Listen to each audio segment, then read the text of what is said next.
This morning we're going to have a seminar on VFDs, they are here and what have we done, what have we learned from it. My name is Dr. Jason Hooker. I'm a swine veterinarian and Director of Sow Production at AMVC in Audubon, Iowa, and currently serving on the Iowa Pork Producers Association Board as Southwest Region Director.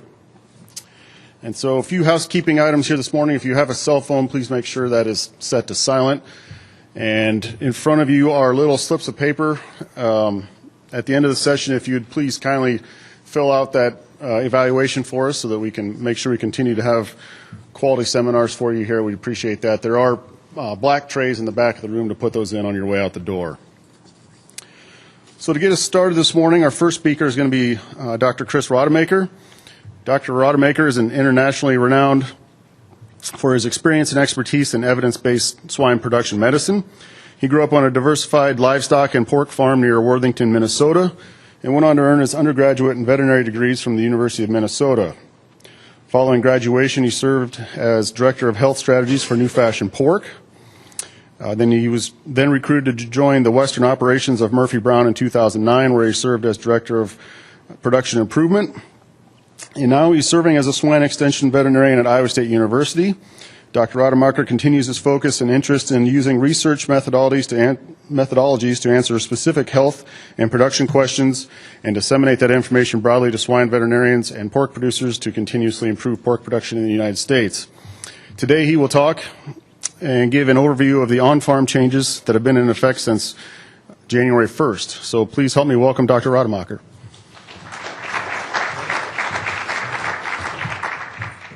All right, good morning, everybody.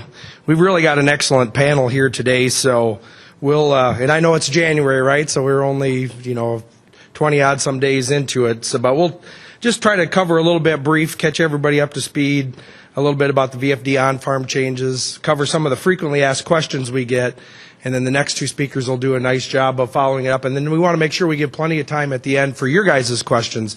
We're really fortunate to have Mr. Jeff Verzal and Dr. Paul Thomas here as well, so make sure you're getting your questions prepped for the end for the panel discussion. So real, just kind of a quick overview. What do all these changes mean? We know a lot of it has to do with concerns about antibiotic use in livestock and what potential harm that may have for increases in antibiotic residue. So the FDA, really in conjunction with the livestock industries, 3 years ago, proposed some changes, some adaptation, particularly with medically important antibiotics. And what medically important means is medically important for human use, okay? There's shared classes. Now, that doesn't mean they feed Tylan to humans. They don't.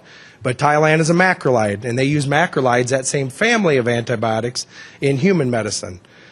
So what they're really talking about are these shared classes, shared families. So what they really wanted to do was to try to limit and there's really kind of 3 points of these guidances. One of them was to limit medically important antibiotic use to only the therapeutic purposes to protect animal health and well-being. So what's a therapeutic purpose? That would be the treatment of disease, the control of the disease, or prevention of disease. Those are all termed therapeutic uses. What they really wanted to get away from is the non-therapeutic uses of medically important antibiotics. That's what officially got phased out as of January 1st. So a non-therapeutic is what's termed to be improved growth, improved feed conversion, growth performance type of claims. The third thing, and probably one of the more important ones of that, is they just wanted to make sure that a veterinarian oversight was involved in all on-farm antibiotic decisions. You can go ahead and Google, FDA does an annual survey where they report the usage of all the antibiotics in livestock species, and one of those charts and graphs, and I don't have that here today, but really basically said that, somebody could come in prior to January 1st and buy medically important antibiotic without ever having to consult a veterinarian. There's a lot of trust within the medical profession, within the consumers about veterinarians. They trust veterinarians. There's a high level of confidence there. They just want to make sure that veterinarians are intimately involved in making all those on-farm antibiotic decisions. So how that really got whittled down to what we'll be talking about today was, and they really were concerned probably more about mass medication, so medication in the water, medication in the feed.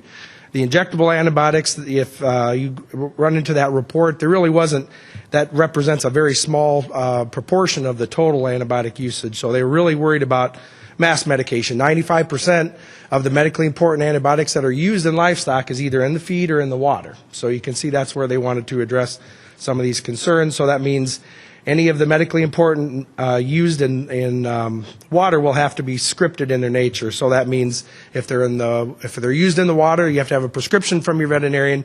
If they're in the feed, they have to go through the VFD process, which we'll cover in more detail. And like I said, really their goal is to eliminate this over-the-counter usage of these medically important antibiotics. They want to make sure that the veterinarian's involved in making those decisions.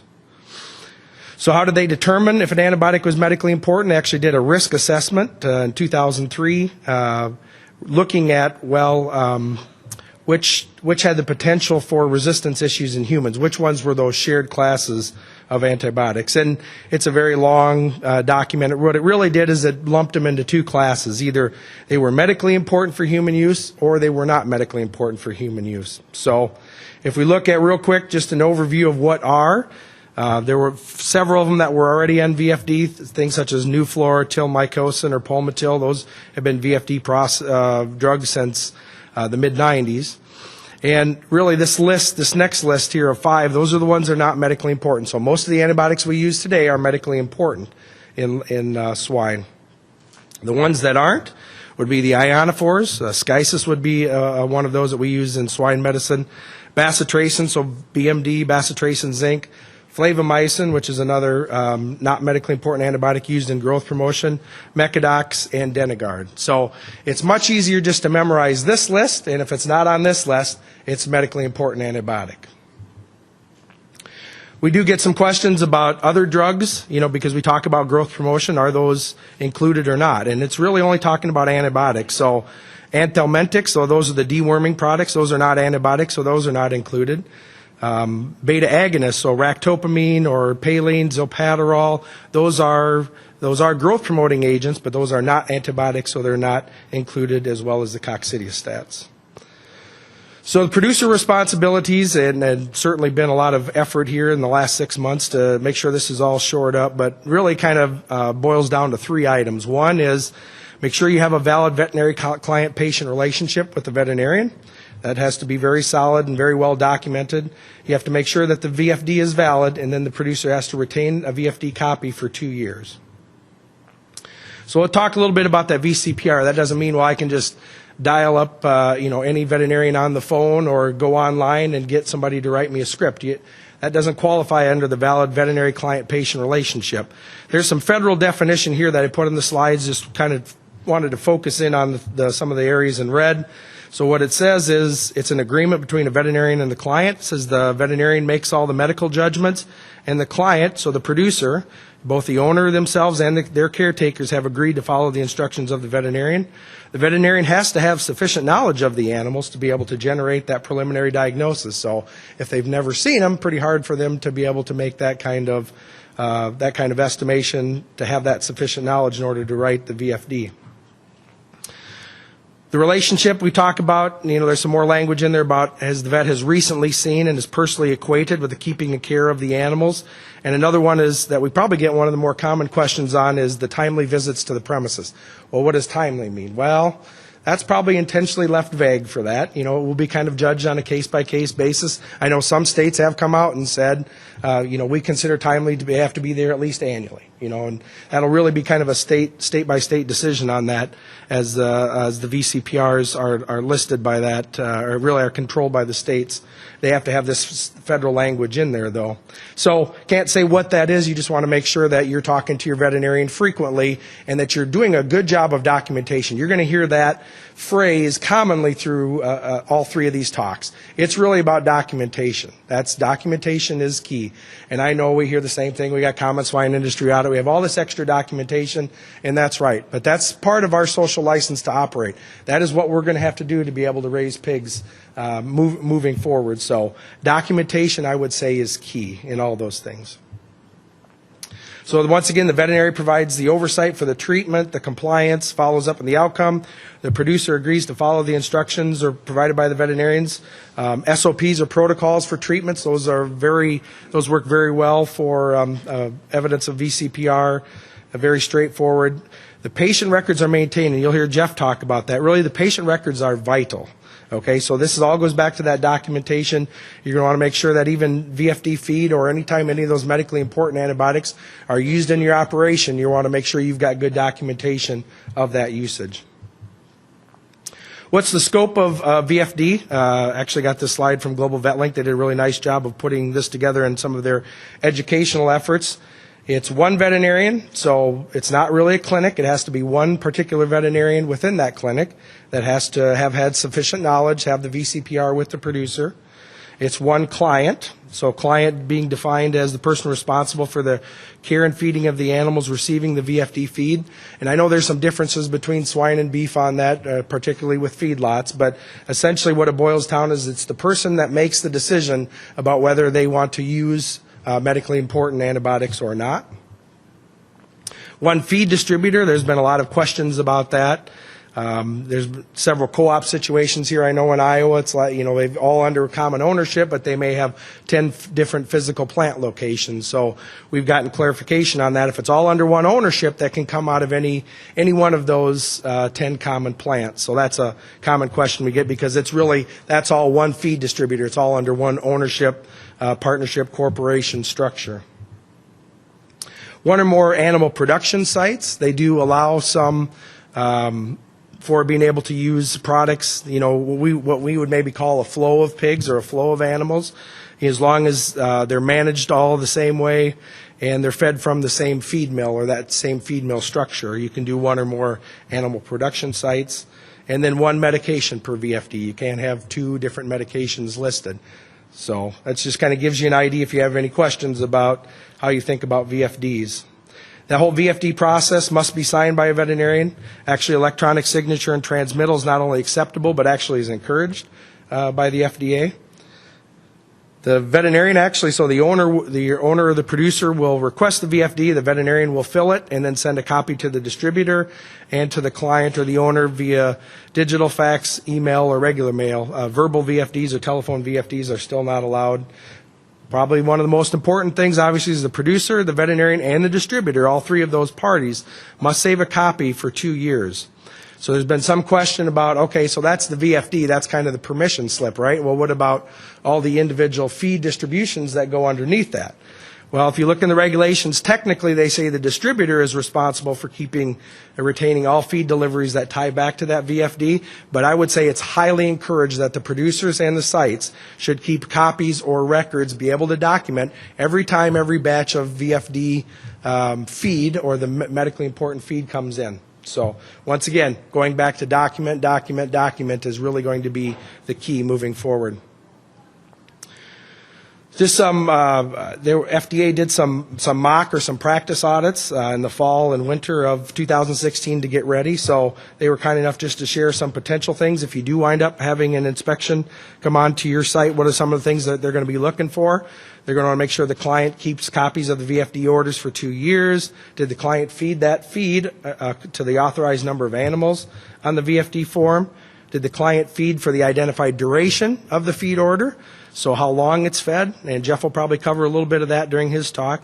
Did the client stop feeding the VFD prior to the expiration date on the VFD order?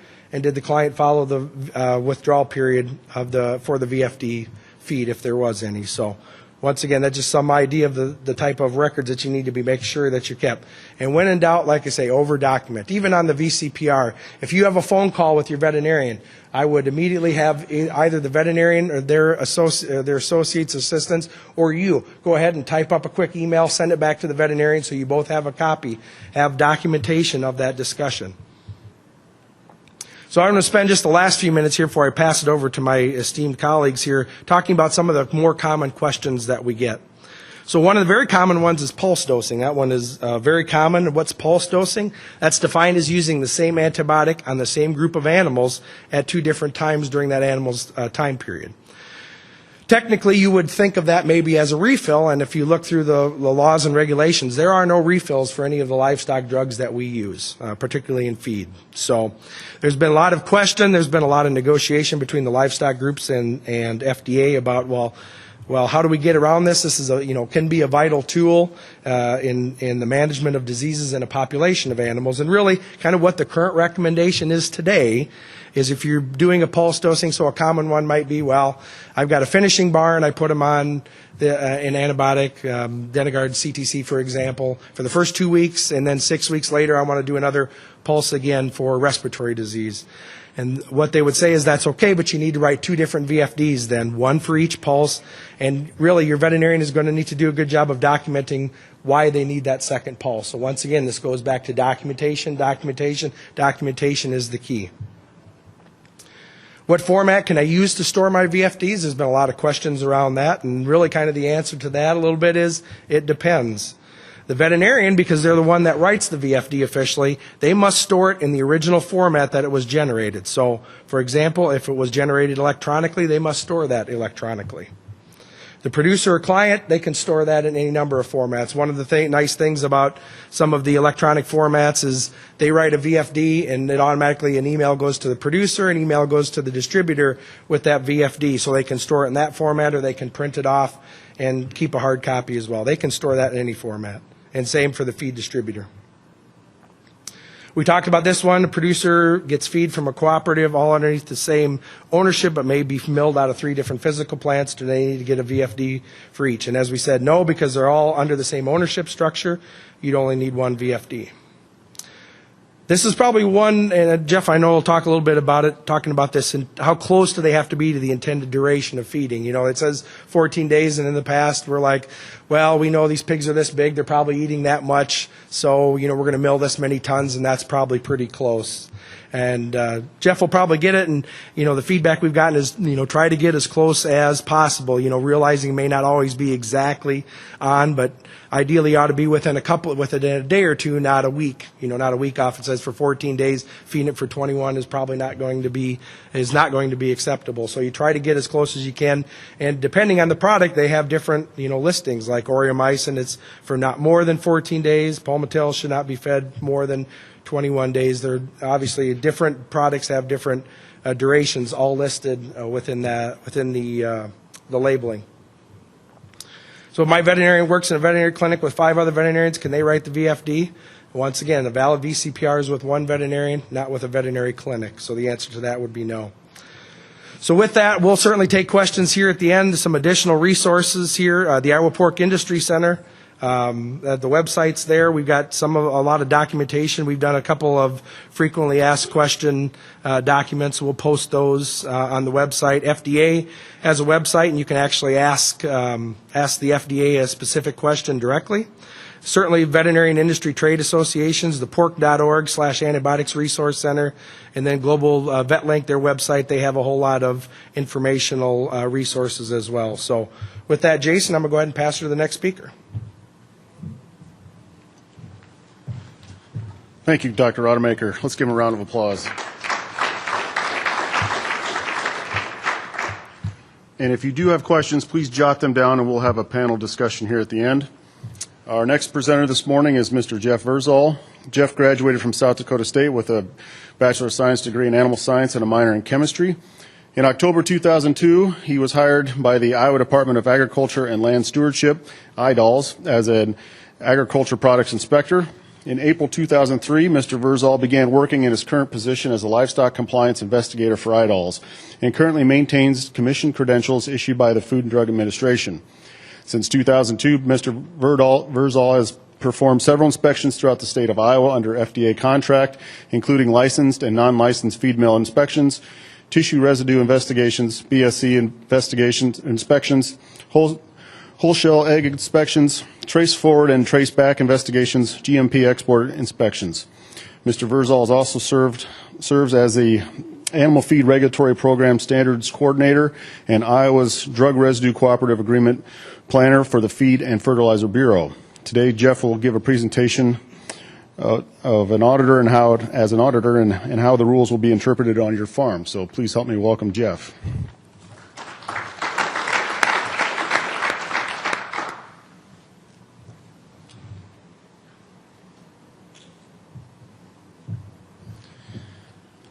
Again, my name's Jeff Verzal. I'm with the Iowa Department of Agriculture, and thank you for the warm reception that I usually don't get when I show up on farm.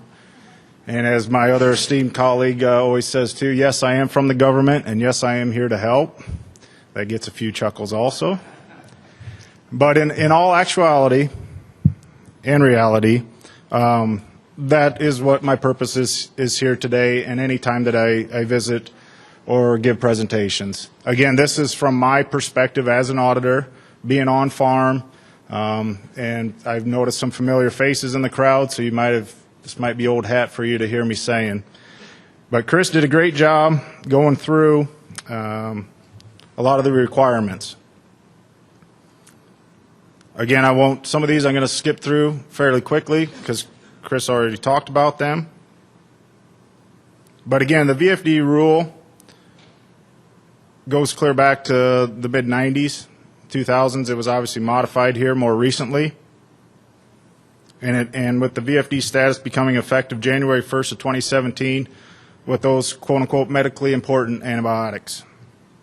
So one question that I sometimes am faced with or asked, are VFD drugs considered prescription drugs?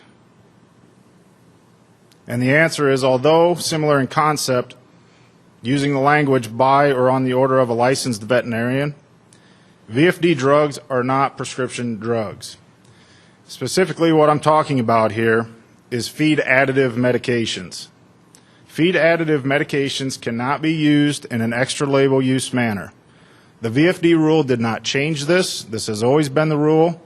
And from my perspective, the VFD rule has brought some silver linings to it. And this is one of them.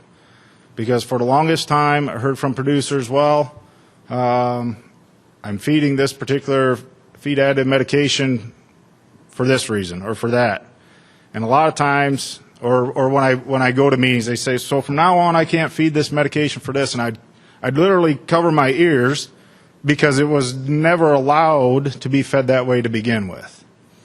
And so again, I just want to express that. Now, when we do talk about prescription drugs, these are, were current VFD drugs. These are the ones that transition, as Chris mentioned. But our water-soluble medications, there are some of those that did also make the transition of those medically important antibiotics, made the transition from over-the-counter to prescription status in our water-soluble medications. So you ask, how are those handled? Those are handled no differently than prescription medications were handled before, any injectables that required a prescription. Again, valid client-patient relationship is an important concept. I almost say it's one of the most important foundations of this rule. CVM and FDA talks about judicious use and veterinarian involvement. This valid client-patient relationship is the foundation for that and the understanding between the producer, the client, and their veterinarian as to what exactly is going on out on that farm. Specifically here in Iowa, and Chris noted this, when they talk about that patient, and when I say patient, I am talking about the animals, not necessarily the producer. Very dry humor, I know, sorry. Just want to make sure you're paying attention. That veterinarian has acquainted with the care of the patient by virtue of examination of that patient or by medically appropriate and timely visits to the premises where that patient is kept. As Chris alluded to, there is no defined time frame set for that. And so again, that VCPR is obviously going to be different depending on what type of producer and what type of species, what type of operation that we're running. One thing I do want to specifically address, and this chapter became effective July 2nd of 2014 here in the state of Iowa, that a VCPR relationship cannot be established by contact solely based on telephonic or electronic communications. Again, there's information that's required on this VFD, and that's what essentially makes it valid. It's somewhat difficult to notice, but down below there's several brochures. IDALS will also have a booth at this Iowa Pork Congress seminar upstairs. I encourage you, at the end, if we have any questions and answers, if you don't feel comfortable asking them, you can always go to Ask CVM or, hey, stop by the booth. You can pick my brain, what brain is left here after the first few weeks of this new rule. But more than happy to assist and answer any questions. But there's also going to be these brochures that are listed below, and simply those are the minimum requirements for the VFD rule specific to each party involved. Again, some of this I'm going to skip through because I know what everybody wants to get to is, well, Jeff, when you come to my farm or you come to my vet clinic, but what are you going to look at? How are you going to handle this?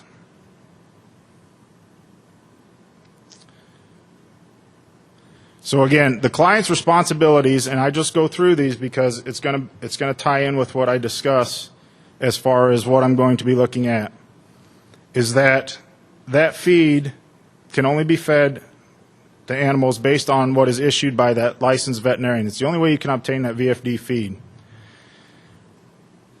It cannot be fed after the expiration date on that VFD. You're going to provide a copy of that to your distributor from your issuing veterinarian. You're going to maintain copies of that for 2 years, provide orders. This is the one that everyone loves. Provide those VFD orders for inspection and copying by FDA upon request. And again, extra label use of VFD feed is not permitted.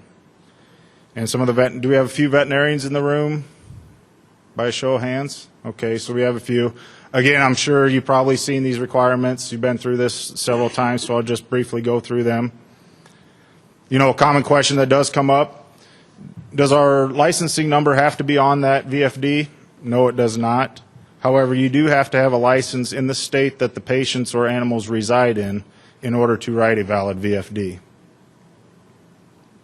Again, it has to be written in context of that valid client-patient relationship.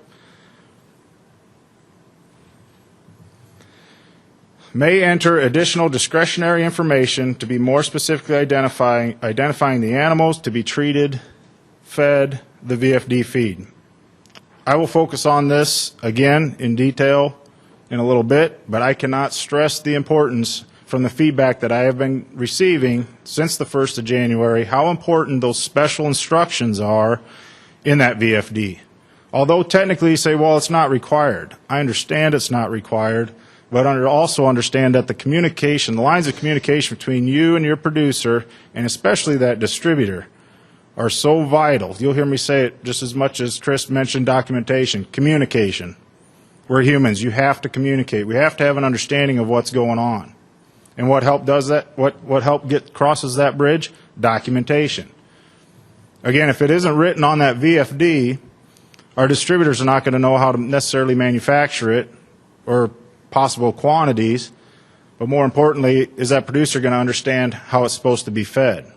And if that's the case, does our veterinarian in fact understand how it's to be fed, follows the label use directions? The only way we're going to know that is communicating between all parties. Again, our veterinarians, one thing that was pointed out, the veterinarian will keep their original copy in its original format. Can't stress that enough. There's also some veterinarians that say, well, yes, technically you can write a VFD on the back of a napkin if you'd like, as long as that required information is there. One thing I will also note with that is there has been some distributors receiving those from veterinarians, and I also strongly encourage them because they do not necessarily have a sequential non-repeating number identifying that VFD. I strongly, in my personal opinion, suggest and recommend to veterinarians that if you are doing that, that you assign that sequential non-repeating number for your system on handwritten VFDs or possible VFDs that you can also obtain from drug sponsors that has all the required information on there. Again, as an inspector, sure, we can look at the dates on that and try and figure it out, but I attribute it to like a lot code number or a tracking number. It's one and unique, and there's absolutely no questions as to what document we're looking at if we are investigating or pursuing a certain situation. Again, distributors. Do we have any distributors in the room? Feed manufacturers? Okay. You guys are pretty well aware of your responsibilities at this point, I would hope. Generally, they've been on board since day one because they've seen our faces in the mills before, or the retail stores, whether it's through GMP inspections, follow-up inspections. And so again, the VFD rule has shared responsibility between all parties. A lot of times I get questions asked, well, where's that line in the sand drawn between the customer wants this, but I don't feel comfortable giving it to them? And obviously I tell them, use your best judgment. If you don't feel comfortable doing it, then maybe something's not right here. Education needs to play a part. And how does that happen? You take the opportunity at that time from a distributor to educate the producer and vice versa.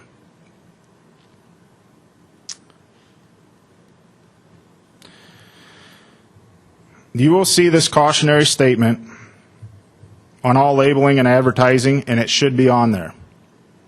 This is slightly different than the cautionary statement that needs to be applied to the actual VFD.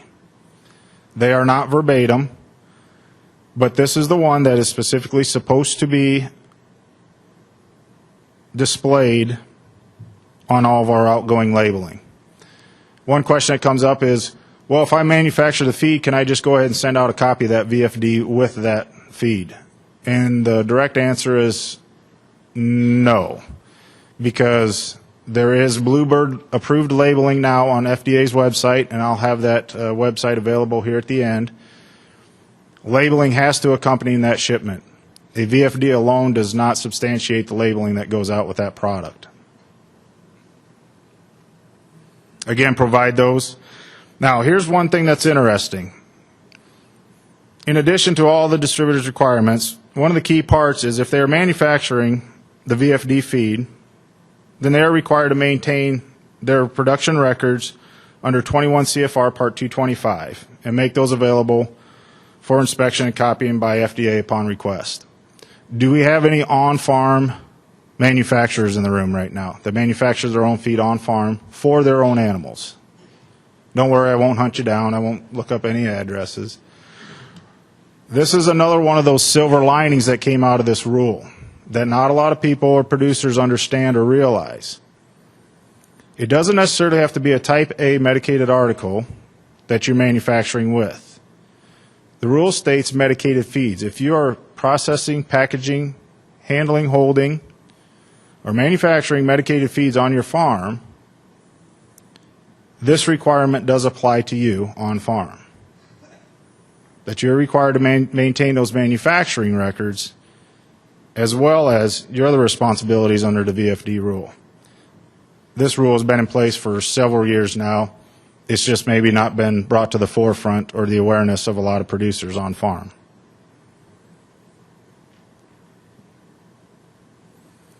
So compliance. Chris had essentially all the questions for the most part that I understand from my perspective at this point in time. If a inspector is going to show up on your farm, what they're going to take a look at. But some of the current issues since the transition, again, VFD is written in a legal and valid format. I don't know how many times that I've received calls that say, well, is this a valid VFD? And they provide me with X amount of copies. And again, I'm not necessarily judge and jury. I am willing to help. But at the same token, it's not too difficult to determine that if it's a valid VFD. The requirements are put out there, which were on some previous slides. But again, they're out there.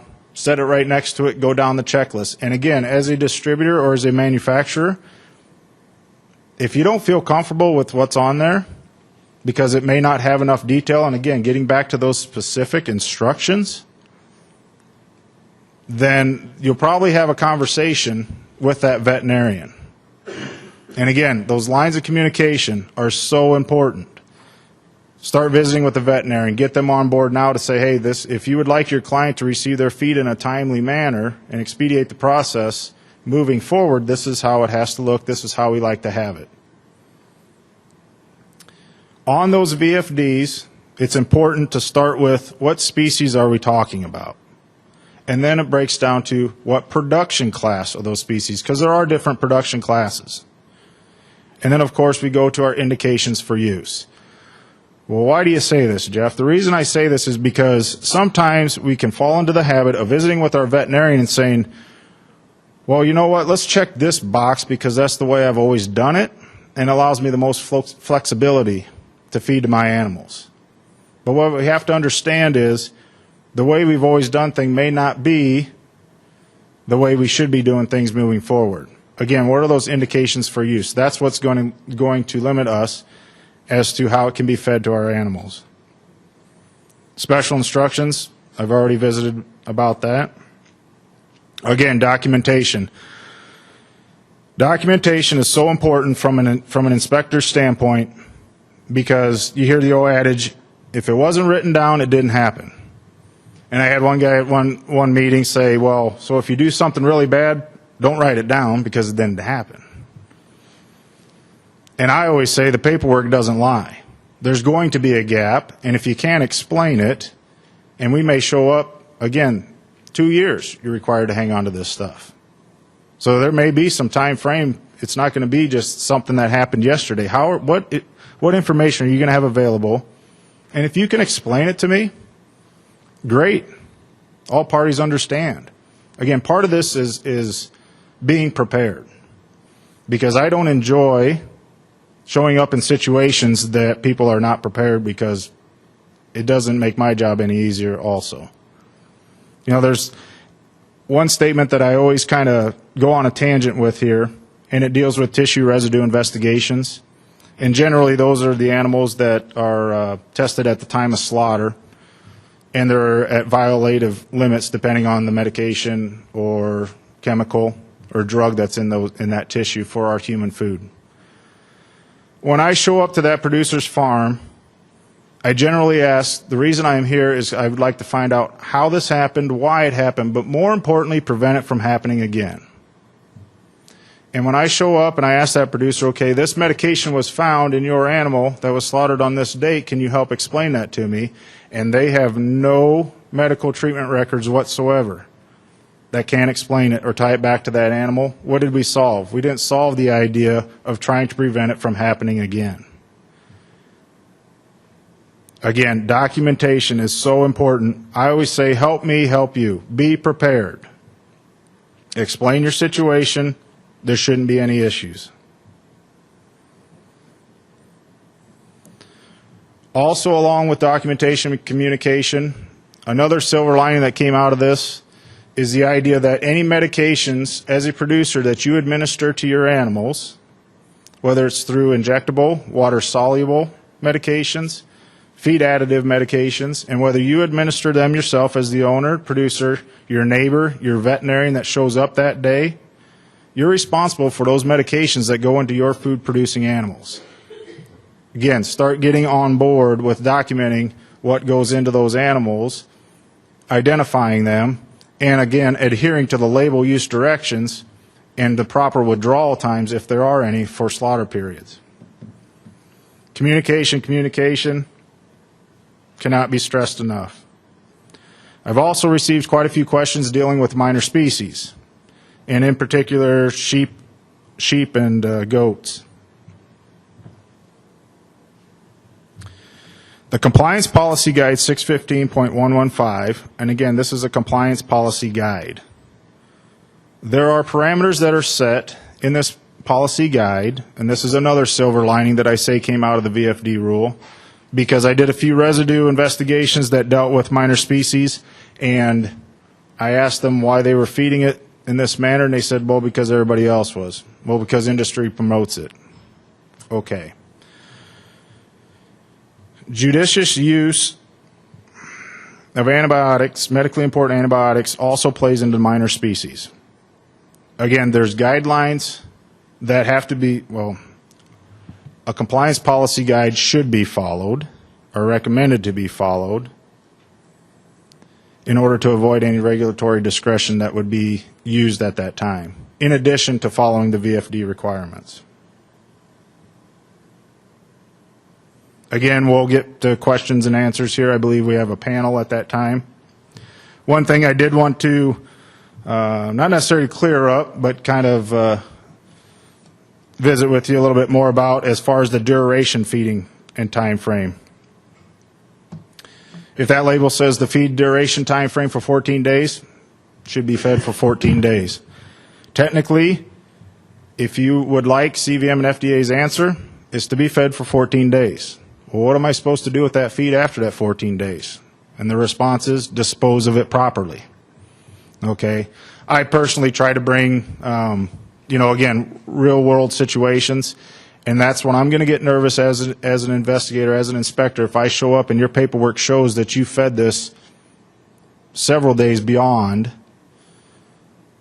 that feeding duration period, now we're probably going to have an issue because we did not follow those label use directions. Other than that, I'll turn it over to our next speaker. And again, a lot of this information, it'll be available, and we'll have it up at our booth, and I'll be around if you guys have any questions. And again, thank you for your time and patience.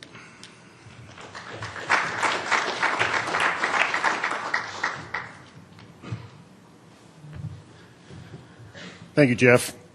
Our next speaker this morning and our last speaker before the panel will be Dr. Paul Thomas. Dr. Thomas got his undergraduate and veterinary degree from Iowa State University, graduating from vet school in 2013, and then completed a master's degree in veterinary preventive medicine, finishing in 2015. And that was in a postdoc fellowship at the Iowa State University Swine Medicine Education Center. And when he was there, he was focusing his efforts on PED sanitation research.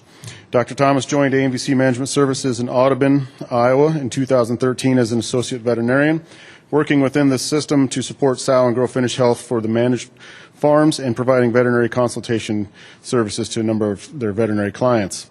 He continues to work with SMEC as an instructor, teaching veterinary students in clinical swine medicine and production courses. Dr. Thomas will discuss how AMVC has approached the recent FDA rules and the steps they are taking to be compliant.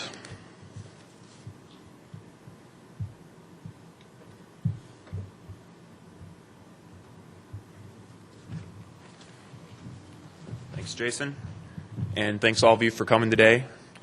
I'm just going to talk. It really dovetails nicely into what Dr. Rademacher and Mr. Verzal have talked about already, kind of both from what the rules are, how the FDA is going to look at it, and then kind of what we're doing, how we look at it, and some of the things we're doing to make sure we're on the up and up and that we are complying with the law. So these are just kind of coming from some of our experiences trying to comply with the VFD rules.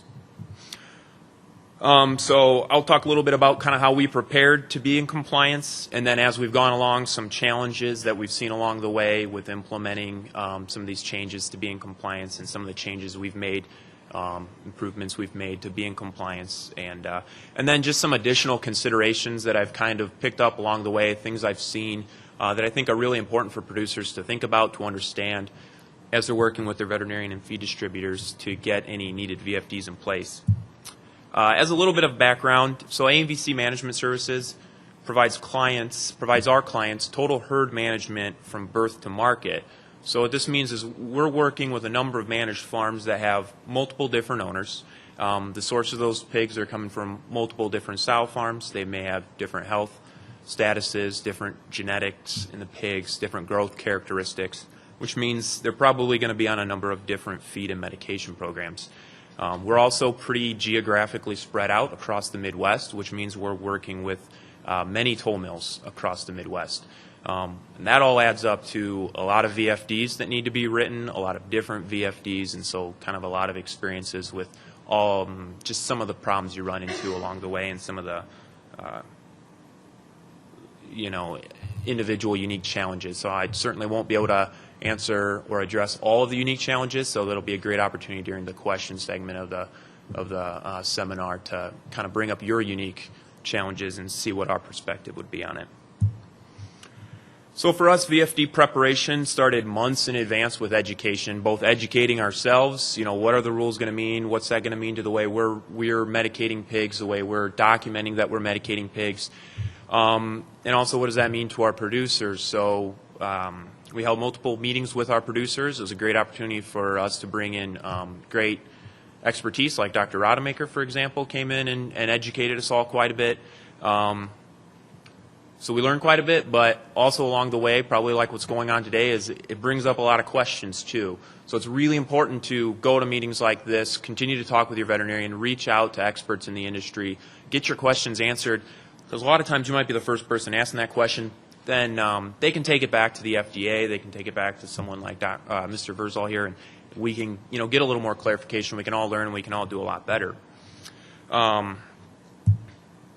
From there, kind of once we had an idea of what we needed to do or what we were expected to do, we sat down and mapped out, all of our sites by flow or pig source, by owner, by the toll mill that services that site, by the veterinarian in our company that has a valid VCPR with those pigs at those sites, and then also by medications used, because depending on what's going on, we might have different programs in place. As they talked about, and a VFD covers one owner,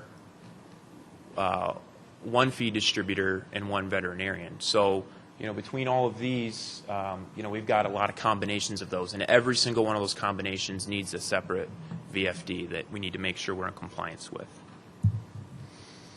It was also a great opportunity to review all of our current feed budgets by flow and medication program, and just sit down and think through it. Instead of saying this is what our feed medication programs are, let's write VFDs to cover these feed medication programs, send them in, wipe our hands, we're done. Instead, it's a good time to look at what are your feed medication programs, and do they make a lot of sense. So for example, are you really meeting the legal requirements for time and indication? As producers, a lot of times things get added on or things kind of get changed, or you might have one feed medication program in place and then you come along and you tweak the diet a little bit over time and you never change the feed medication program. Or you do something for one reason, but years down the road, maybe it's not really necessary anymore. So instead of just approaching this as, let's make sure we get all our VFDs written so that we're in compliance, take a step back and are we really meeting the spirit of the law? Are we really doing what we're trying to do here? Do these VFDs make sense the way we're doing them? So for example, CTC, fed for 14 days. Where are you putting that in your program? And are you actually meeting that 14 days? Maybe you were once upon a time, but if, feed budgets changed a little bit over time, maybe you're no longer at 14 days and someone didn't catch that along the way. Additionally, if you did change it to make sure you were within 14 days, well, does that timing make sense? Are you putting the medication there because that's where it's got to be to hit 14 days? Or are you putting the feed medication where you really need the feed medication, where it's going to do the most amount of good? So kind of take a step back and reevaluate all those things. Do they make sense? And then we trimmed out, any questionable uses or unnecessary uses. So, for example, we may have a diet or not really a diet, but a creep feed that's just to help pigs get started on feed, and maybe it's got one medication in it. But now as we're changing feed medication protocols, now that's great if it's in combination with another prolonged diet and you can actually hit your targeted medication durations. But in some of the flows, maybe those pigs are going to be on a different medication right after they get that creep, and so maybe that it doesn't make sense to have all of that feed medicated anymore. Well, maybe it's difficult to handle medicated and non-medicated creep feeds. So, for example, in a case like that, do you really need to medicate something that maybe every pig's going to receive half a pound of or something like that? Maybe it's not necessary. So trim out any unnecessary uses along the way. So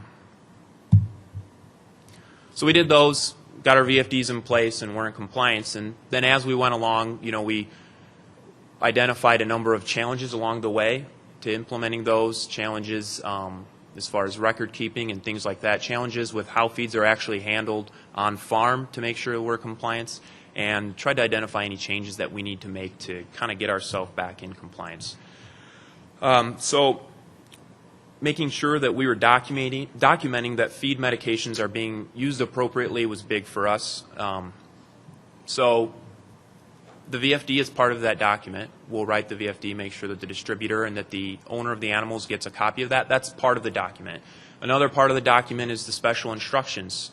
Making sure that there's ample instruction in there that the feed distributor knows exactly when that medication is supposed to be put in, what diets or for, what portion of a diet it should be put in, so that you do target the appropriate duration of drug, the appropriate concentration of drug, but then also on the farm end, making sure that we're documenting, maintaining records of those VFDs for 2 years, but also documenting that the feed is actually being fed the way it's supposed to be fed and for the correct amount of time.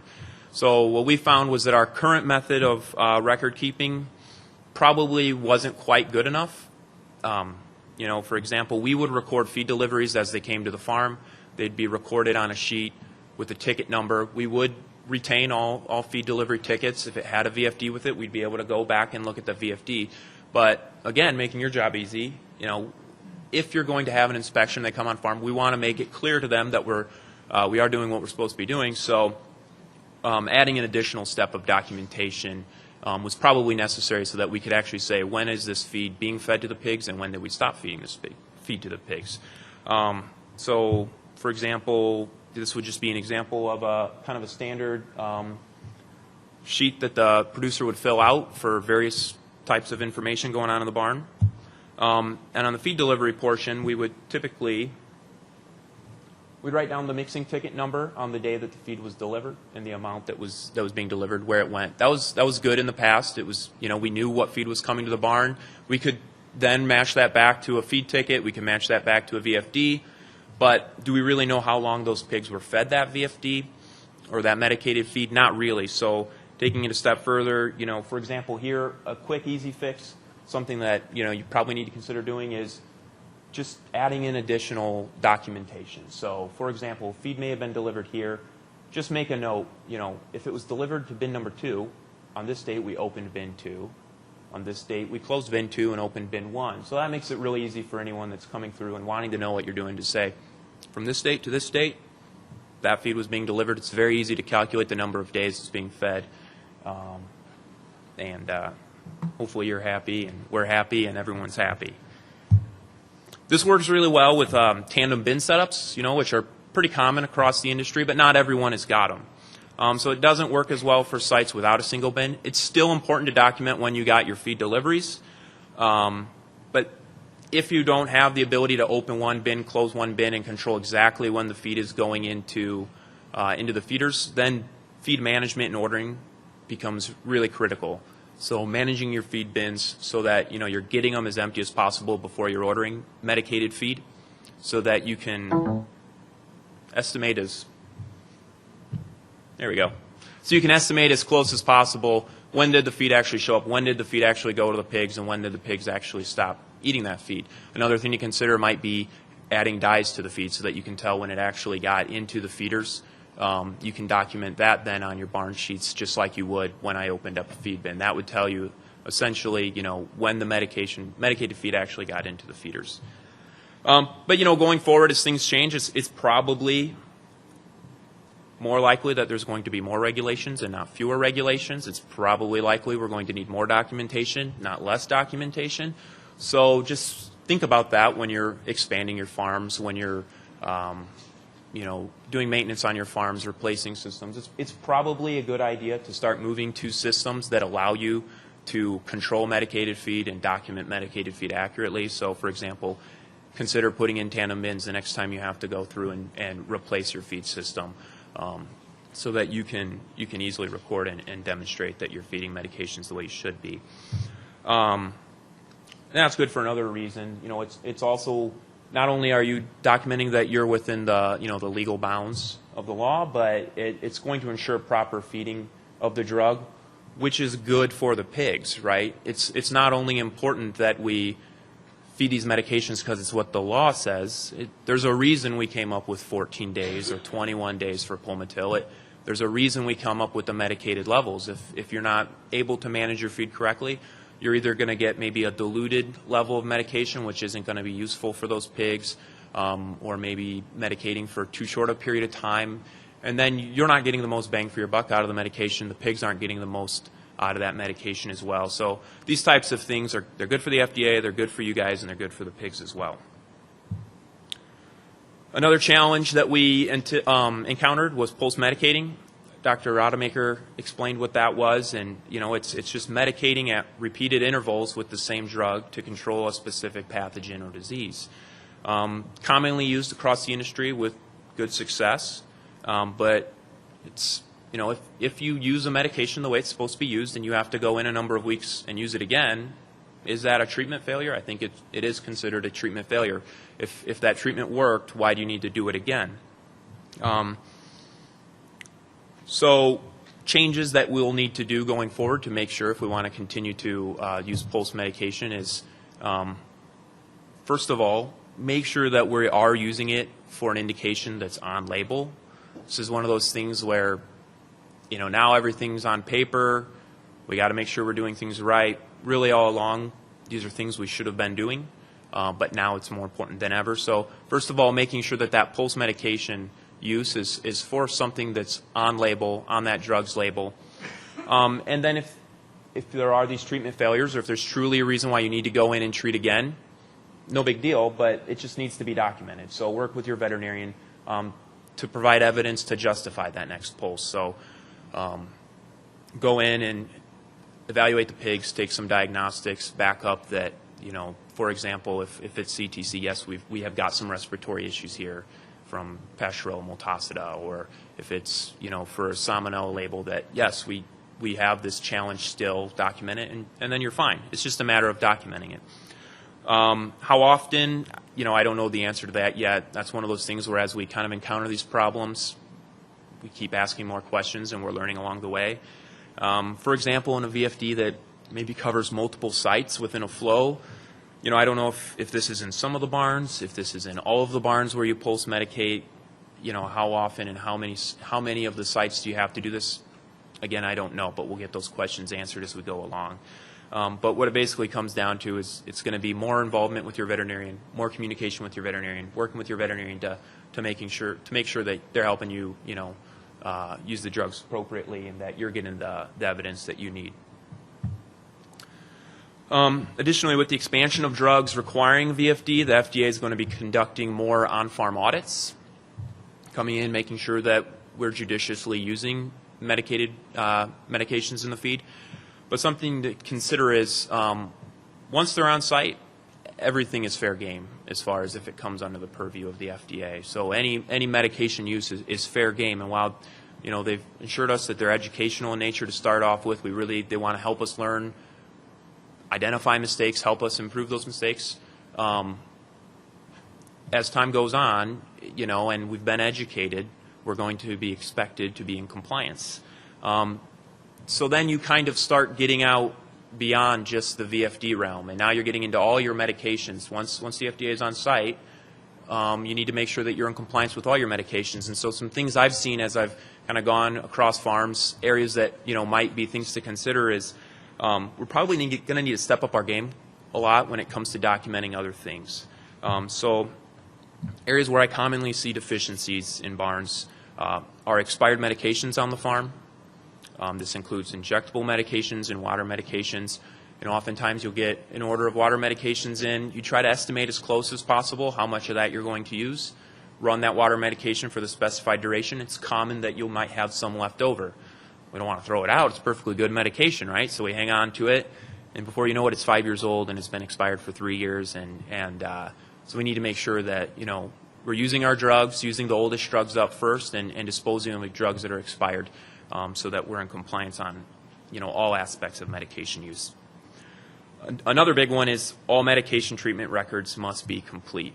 So we talk a lot about documentation when it comes to VFDs. Well, it's just as true for water medications. It's just as true for injectable medications. You need to retain your copies of your VFDs for 2 years. You also need to maintain copies of your injectable medications use for 1 year. So all those records need to be maintained. And remember the things that you have to record: animals treated, drugs used, amount used, route of injection, initials, who treated the animals, withdrawal times. All those things need to be recorded. And while they don't specifically tie back to a VFD, they're fair game if you're being inspected by the FDA. Remember, they then have to be maintained for 1 year. And don't forget, this covers water medications as well. So you have to come up with some way to record water medications that were given so that, you know, so that we know how that medications were being mixed up appropriately, that they were being administered at an appropriate dose and for an appropriate amount of time. And remember, if drugs aren't being used on label, it's totally fine, but you need to have a veterinary client-patient relationship, and you need to have a valid prescription for that drug. You need to have evidence of a VCPR if you're going to be using drugs in an extra label manner. So you may be requested that you have evidence of a VCPR, and so start documenting those things now, conversations that you have with your veterinarian, visits that you have with your veterinarian. As a veterinarian, it's on us that, if we visit with you, communicate with you, we should maintain a record of that. But I'd encourage you all to keep records as well. It can be as simple as writing in your, in your barn sheets or on your treat sheets if you have a comment section. The vet came today, we talked about this, we looked at that. If they, maintaining copies of prescriptions, things like that, so that it's clear that you have prescriptions from them going back a certain amount of time so that you can sort of show evidence of that relationship over time. And I think the biggest thing kind of overreaching all this is be proactive in communicating with your veterinarian when it comes to getting a VFD in place. It may take time. So if you call up and order feed and you're expecting medication to be in it, the feed distributor is not going to be able to send you that. They want to do the right thing, so they're going to say, I can't send you that feed with medication. So now you either need to scramble and get a VFD in place, or you need to take feed without medication, which you may really need in that feed to treat some pigs. So by thinking about these things ahead of time, being proactive, communicating with your feed distributor, communicating with your veterinarian, putting them in touch with each other because they may not know each other, getting all that communication going is going to be key. And it may take some time. It may take some time. As a veterinarian, oftentimes when I get a call, someone needs a VFD in place, even if I have a relationship with that person, there's oftentimes a lot more information that I need to get from that person. While I'm acquainted with their pigs, with the health of their pigs, and I see them on a regular basis, I don't know off the top of my head how many pigs they're going to feed in a 6-month period. I don't know all of their diets, in great detail and how long they feed each diet. I need to know those things when I'm writing a VFD. Oftentimes as a producer, you're going to order feed and to order 3 tons of phase 1 or something like that, but how does that translate to days? While you and the feed distributor talk in tons of feed, the veterinarian needs to know days on feed because that's how we have to write the VFD. So I need to know those things so I can determine how do I write the special instructions on the VFD so it's very clear to that feed distributor where this medication is actually supposed to be placed so that we can hit that target number of days to feed. So if it's going to take some time to get those things, keep that in mind and make sure you start the communication process well ahead of when you actually need the VFD. Depending on your relationship with the veterinarian, when the last time you guys talked, when the last time you saw one another, or if you're starting to work with a new veterinarian, understand that they can't write a VFD for you if they don't feel comfortable that you guys have a VCPR in place. So they may need to come visit your farm. They may need to see your animals, get some history on your animals, and understand what's really going on before they feel comfortable writing a VFD. And if that's the case, understand that it may take time to get that visit scheduled for them to get down there, and then for them to get all the information collected that they'll need to write the VFD. So again, communication is key, and communicating well ahead of time is key as well. So those are really kind of some of the big points that I've seen as far as we've been working through the VFD process. It's really been a pretty smooth process. There haven't been a ton of hiccups, but there's always going to be unique situations that arise. So work with your veterinarian, work with your feed distributor, and make sure they have all the information they need to make it work for you guys. But really the hard stuff or the complicated paperwork and all that, that's on the veterinarian, on the feed distributor. You don't have to worry about that. Just make sure that you're communicating with the veterinarian. He knows what you need and that you guys have a relationship and that you're documenting stuff that's happening on your side, and you'll be fine. So I imagine while I covered some of our circumstances that we've seen, there are probably 10 for every one that I covered. So I think the question session will be a great time to kind of bring those up and get some of our perspective on some of that. But otherwise, that's all I've got for you.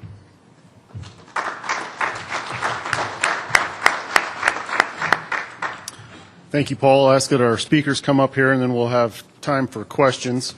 The session's supposed to run till noon, but there's nothing in this room after this, so there is no hard stop time.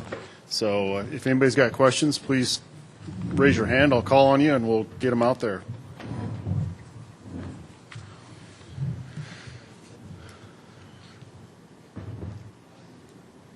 Tyler. I'll start. Back to the VCPR, you talked about timely visits, several of you did. And I know that VCPR is state by state in most cases, but I'd be curious if Iowa has clarity of what your expectations are for timely visits, and is it all sites? And then back to Paul, I guess, what's your stance on AMVC as far as how you really build a VCPR? Chris, any comments from you? So I'll repeat the question real quick. The question was on VCPRs and timely visits, and what does that mean specifically for the state of Iowa? So again, as I do know our vet services, there's some discussion that they may try to define or put a time frame on those timely visits. Dr. Schmidt may have some available information regarding that at our booth. But to generally answer your question, I guess, you know, as an inspector, as an investigator, when I show up, timely visits, well, essentially, does that veterinarian have an understanding of what's going on at that producer's site? And how is that determined? It does not take very much for me when I show up to a vet clinic and I'm asking about a particular producer to find out through purchasing records, other documentations that the clinic has on hand already as to if they have that relationship established with them. Sometimes people feel, well, let's just get this piece of paper that says we have a valid client-patient relationship. I'll sign off on it, you sign off on it, we'll keep it on file. And I always say, well, sometimes that piece of paper is about as worth as much as the ink that was used to write on it, because that doesn't help explain the situation, that doesn't help tell me what exactly is going on between this relationship. But as to get back to the original question, timely visits, I know it's being looked at right now to maybe try and define that. But overall, you know, it's the understanding that that vet has with that producer of what's actually going on their site. Yeah, and I would agree with that. I mean, I know it's comforting to have a number that you can make sure that, you know, you're in compliance. You know, by golly, I was there every 6 months, so I'm good. But really, to me, it's a visit every 6 months some places wouldn't give me a lot of comfort that I really knew what was going on. Is my microphone on? Yeah? Looks like it's on. Wouldn't necessarily give me a lot of comfort that I really know what's going on there, the health status of those pigs, if I don't have any other communication going on. And on the flip side, you know, there are some sites that I don't feel I need to go to every 6 months. Because I'm going maybe to other sites within that flow, or I have regular communication on a weekly basis as far as what we're seeing in the pigs. I've got a stream of diagnostics that I can review, maybe the sow farm I'm working with, and we're doing regular testing there. And I really have a very good, complete snapshot of what's going on in those animals without going to every site every 6 months. It really comes down to just feeling comfortable and having the documentation, I guess, that I feel comfortable understanding what the health of those animals are, what the processes are that are happening on that farm or in that group of pigs. And so I guess that's kind of where I stand on it. Yeah, I'd say ditto for that, pretty much in all that. Probably the biggest question is, you know, a farm, we tend to think so much in modern production day about flows. You know, may have a breeding farm, but those animals may go to 18 different sites. So the question is, well, you know, if I'm going to 6 to 8 of them, you know, on a routine basis or just randomly in a 6-month period, you probably have a pretty good picture as to what's going on with all of them. And I haven't seen real good clarification one way or the other on that. Is like, well, to have intimate knowledge of the flow, is that good enough, or do you have to actually be at all, you know, 18 sites every 6 months to a year? You know, that's probably yet to be defined, and we'll find out probably moving forward, Jeff. That's probably more of the common questions that we get on that. And again, just to back that up, I mean, understand there has to be some common sense that comes into play in this. I know that may not always seem logical when you're I got to be careful what I say because I want to keep my job. I do enjoy my job. But again, right, if things can be explained, again, that's all we ask. That's all we ask. If they can be explained so we can understand them, all right. That makes sense. Let's move on. Let's not get caught up in the details on some of this stuff. And probably the more documentation you have, the easier it is to be able to tell that kind of story. Right. Yep. Yes, sir. Question is probably Jeff, directed at you to start with. It's been crystal clear to me about VFDs and retention of those records ever since they came out in almost 2 years. When we talk about other treatment records, sometimes it maybe gets a little fuzzy. PQA Plus has always said 1 year. Read some FDA guidance, you might start to get a little confused there. And is it 1 year from slaughter date of that pig or 1 year from after treatment? I guess that's something that's always been a little unclear.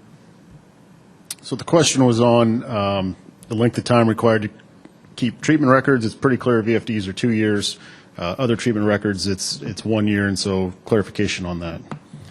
And I'm not an encyclopedia of Code of Federal Regulations or parts, but I will tell you this. The way I would understand that is no different than if we are trying to do a trace forward, trace back on a product that leaves a facility. Ultimately, it's from the last date of distribution of that product. So the date that animal probably left your farm, whether it's for sale or for slaughter, is when I would start that 1 year of record retention for those medical records. Understand that process involved in collecting that information from the slaughter facility and from the time frame that usually gets through, it has gotten a lot better. It has gotten a lot better. And a lot of that is based on resources that are available to FDA also. Sometimes there's a lot of inspectors and a follow-up to a residue you may not have them visit your farm until, a few weeks to sometimes a month after the animal actually went to slaughter. And so, again, I always say from the date that animal leaves your premises is when I would personally start that 1 year record retention.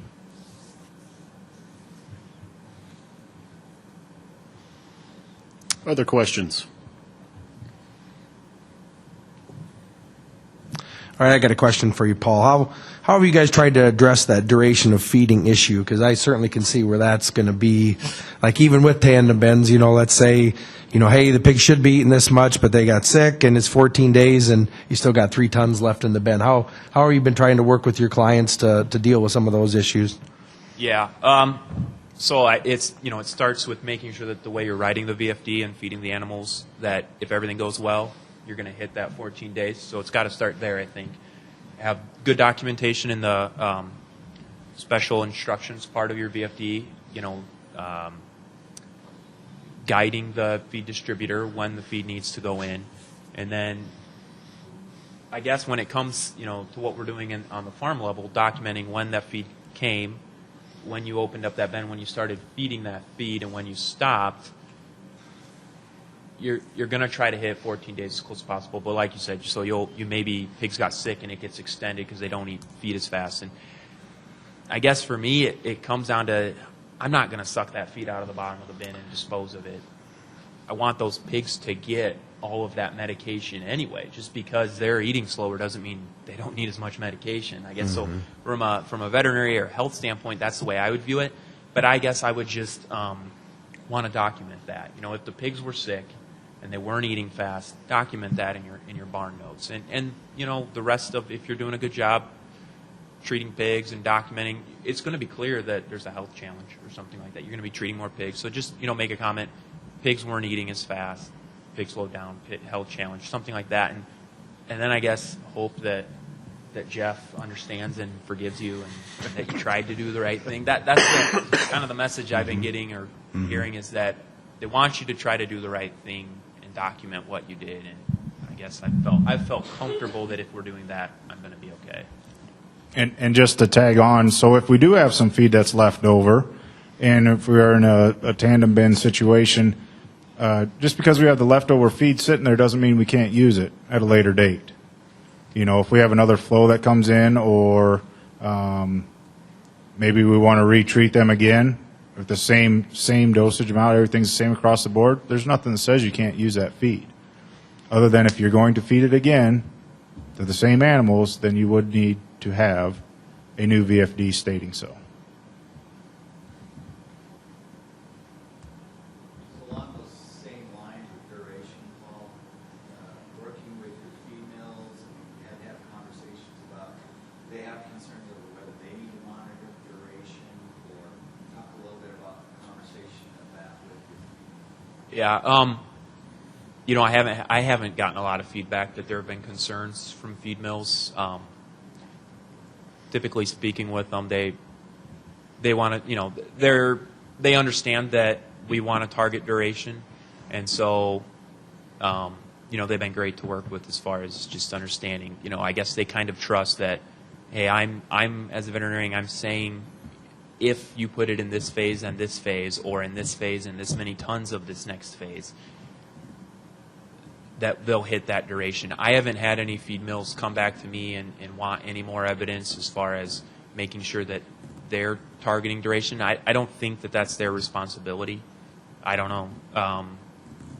I haven't had any feed mills be concerned and want any more information or documentation from me, though, on that. The follow-up that I will have on that, because we do get, again, this is where I say sometimes that they want to draw the line in the sand to say, well, where is our responsibility versus theirs? And a lot of that comes down to, I've heard some people say, well, if you have a VFD, you can go obtain as much of this stuff as you want from that distributor, and that's not entirely true. CVM and FDA is specific in stating that whether it's a type A medicated article or VFD feeds, that it is distributed, and the exact word that they use is commensurate, in a commensurate amount. And so again, that's where those lines of communication are going to have to be open between that producer and their feed mill to keep an eye on, okay, how are we doing on our feed out here? What are we going to need? Lines of communication are so important.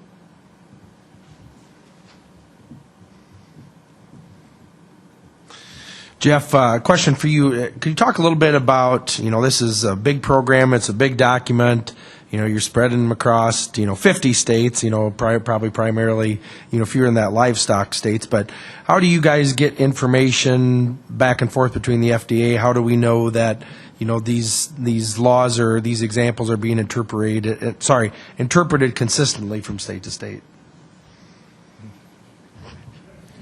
Great question. How do I know that? I necessarily don't. What I will say is we do utilize, you know, and it was up there before, that Ask CVM tool. You know, we do have, in fact, yesterday we just had a 50-state conference call for regulatory officials. And again, kind of it regroups, it puts things back into perspective, into focus for us to try and get everyone on the same page. I do know that there is a lot of continuing education that does need to be done for the inspectors, inspectional staff, and that is being currently looked into by CVM before they actually go out, you know, and try to, I guess, enforce the VFD rule or make sure people are compliant with it. Again, the big takeaway is right. You know, don't put yourself in a tight spot or in hot water. Just don't set yourself up for failure. Because at this point, right, we talk about educational approach from a regulatory standpoint. But again, don't put yourself in that position to be made an example for a lot of other people as well. And again, that to me, that just comes down to common sense and doing the best that you can and being able to explain at that time to make sure that you're in compliant with the rule. Yep. That was good. Any other questions? So you talked about, FDA is going to allow an education period, and we're going to get used to all this. Do you have a feeling how long that might be? So the question was, what is this time frame on this educational opportunity by FDA? I had a person contact me and said, Jeff, and this was some time ago, I heard FDA isn't going to do anything for the first few months in this rule. And I started chuckling, and I said, in dealing with and being part of commissioned through them, and again, I'm not talking down or talking up, what have you, about my employer, but knowing regulations and compliance, you should be on board, you know. There isn't a time frame set. Again, this is what everyone's hearing. And again, he said, well, so if I'm not doing anything, no. You know, I had a dean of discipline always say, and I'm sure you guys have heard this many times before, dean of discipline in high school said ignorance is not an excuse. If we show up and you blatantly absolutely have nothing, I'm not so certain just educational opportunity is going to be there. So again, don't put yourself in that position. What that time frame is, I honestly don't know. Obviously, the CVM FDA has had some pilot projects prior to January 1st. They actually, with the current VFDs, there was 4 of them that they did follow up. They wanted to see how this program was going to go from a regulatory standpoint. Who was compliant, who wasn't, what type of issues are we going to run into? And look, when I started back in 2002, and again, understand that Palmitil, tilmycosin, was one of the first, if not the first, VFD approved medication. There was 2 years after that went into effect that I was still running into issues in mills or sometimes on farm. But again, this is with the media culture that we live in today, this has obviously gotten quite a bit more exposure. And so I think that learning curve is going to be quite a bit shorter than what we dealt with previously. I'm sure I didn't answer your question. How would you characterize the overall stewardship of antibiotics and record keeping of pork producers, maybe as opposed to some of our livestock friends? Well, I'm supposed to be neutral on the issue. And again, I'm not much for politics. I'd be more than happy. You know, all I can do is speak from my personal experiences over the last 15 years in dealing with it. Generally, and for the most part, a lot of our producers across the state are doing a great job. You know, you just, it's like anything. You have a few that just, okay, maybe didn't hear about it or just didn't get it on board or just, you know, from the swine industry standpoint, for the most part, I'd say they've done a pretty darn good job. You know, there's a lot of that record keeping that's in place that Dr. Paul talked about. Just need to tweak it a little bit.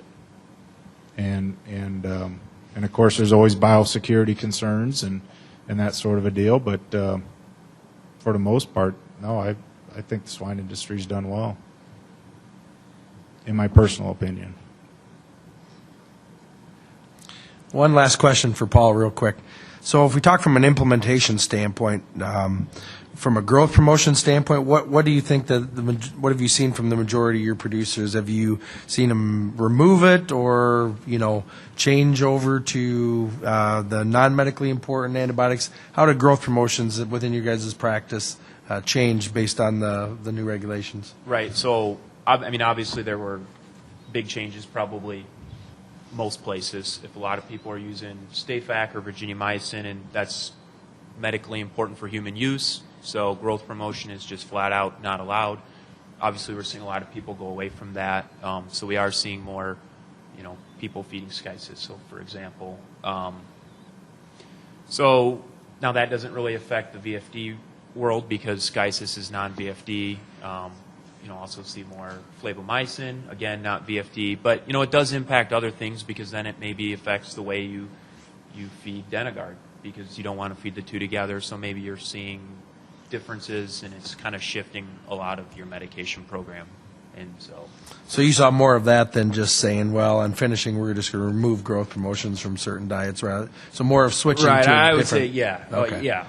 yeah, much more switching than just going. Than just going away from yeah, it. Okay. definitely. Yep. Yep. Yep.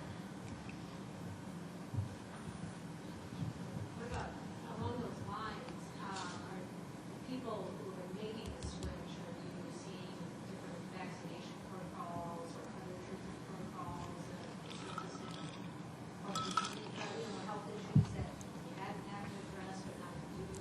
Sure. So, I mean, that's a broad, big question, but so yeah, I mean, so if you are switching, so I alluded to Denagard. So if you're feeding Skysis, you don't want to feed Skysis and Denagard together because you can have some adverse health effects in the pigs. So that's going to change the way people feed Denagard at certain times, and that might affect, if they were feeding Denagard, there's probably a pretty good reason they were feeding it to control some type of disease pressure that we're seeing at a point in time. And so if you change that, you're going to start seeing more of that disease pressure. So then maybe you start using more additional medications, or maybe you start vaccinating for that disease where in the past, you could control it with medication. So yeah, I mean, absolutely. See all the above, everything you listed, seeing more of all those things.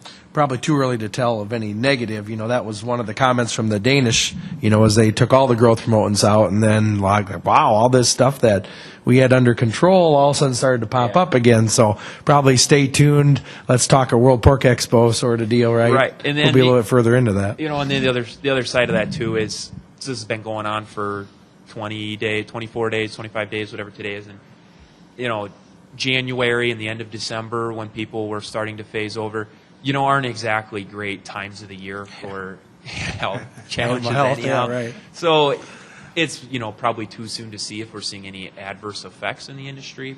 Probably just need more time going forward to really appreciate those things. And again, from a compliance standpoint, and Dr. Paul, I thought did a great job on touching on this, is because I've thought about that too. Okay, well, what's next? Right, and so the anticipation of, okay, well, if we're going to be using more injectables or perhaps water solubles, what have you, the importance of that documentation, not just for our VFD feeds, but right, for all the medications that are going into our food-producing animals. Cannot stress that enough, the importance. Yeah, and that's an area, we still struggle from National Pork Board PQA plus site assessments and from common swine industry audits. In the top 5 things that either get counted off or lose points for is still treatment records. So, this will, we're pretty good, but, and all those other ones were at the 95th to 98th percentile, and treatment records were maybe at the 75th to 80th percentile. And I imagine some on-farm inspections will help, hopefully, clarify and help to reinforce the importance of making sure that that documentation is done properly and consistently. And to follow up, when you were asking about, I don't think I'll get in trouble saying this, but I want to put you in the mindset of compliance. When you talk about, okay, this voluntary time frame that we're going to educate you on things, also understand that there's a lot of CFRs, there's a lot of other avenues that can be tied into what we're dealing with. So it may not be directly related to the VFD, but it could lead to, or it could be interpreted for a different Code of Federal Regulation that's being non-compliant at this time. Can you maybe give an example of that? You're going to say that? Yeah. Well, for example, labeling issues. Okay. If we need to educate them on the VFD labeling, but however, maybe the current or approved labeling or the Bluebird labeling process was not followed for that particular feed, that's an avenue that under the GMP, CFR 221 CFR or 225, there's a whole realm of items that could possibly be addressed that direction without affecting the VFD educational side. So again, I had to laugh when they said, well, so they're pretty much giving us a pass. I said, well, it's no different when South Dakota changed their speed limit from 75 to 80. You think, oh, okay, well, we'll let you go 85 because you need to kind of get on board with this. No, I know they were picking people up going 81, 82. No, I wasn't one of them, but I had a close relative that was, and that was the very next day. So again, don't take that loosely. We want people to be compliant. Let's give a round of applause to our speakers. Oh, yeah, you do. Thank you for coming to Port Congress, and that'll conclude this session. Rademacher. Please, if you haven't done so, take some time to fill out that evaluation and put that in the back. Thank you.